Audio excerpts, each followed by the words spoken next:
এলাম পরবর্তী ব্লগ নিয়ে। তো বন্ধুরা, অনেক দিনের পরেই আজ আমি আসলাম এই ভিডিও নিয়ে।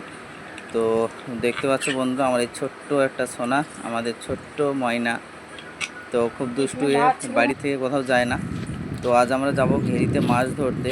তো তোমরা পুরো ভিডিওটি দেখতে থাকো এবং চ্যানেলটি সাবস্ক্রাইব করে সঙ্গে থাকো আর নতুন নতুন ভিডিও পাওয়ার জন্য। তো এই মাছ ধরতে যাবো যে ঘেরিতে, সেটি হলো একদম নদীর ধারে। তো বন্ধুরা চলো তোমাদের পুরো ভিডিওটি দেখাই এবং চ্যানেলটি সাবস্ক্রাইব করে সঙ্গে থাকো নতুন নতুন ভিডিও পাওয়ার জন্য। তো চলো আমরা সেখানে গিয়ে তোমাদের সব কিছু দেখাবো।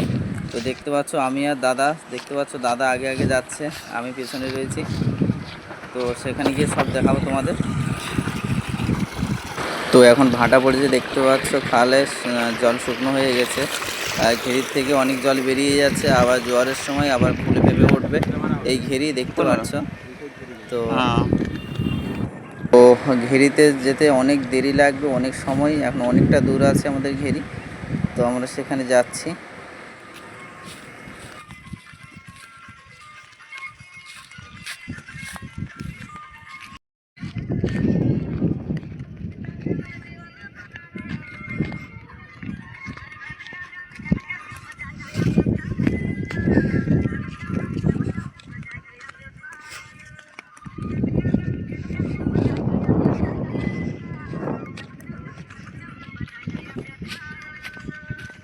তো বন্ধুরা, আমরা ঘেরিতে পৌঁছে গিয়েছি। তো দেখতে পাচ্ছ দাদা মাছ ছাড়াচ্ছে। জাল বাঁধা আমাদের অনেক আগে হয়ে গেছিলো। তো ভিডিওটা বড় হয়ে যাবে বলে আমি সেখানে কাট করে ছোট করে নিয়েছি। তো দেখতে পাচ্ছ কত বড় ঘেরি এখানে, আর বড় বড় মাছ সব। দেখতে পাচ্ছ আগেও একটা মাছ পড়েছে।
হ্যাঁ, রৌদ্র হলে মাছটা ছুটবে বেশি।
কি ওগুলো?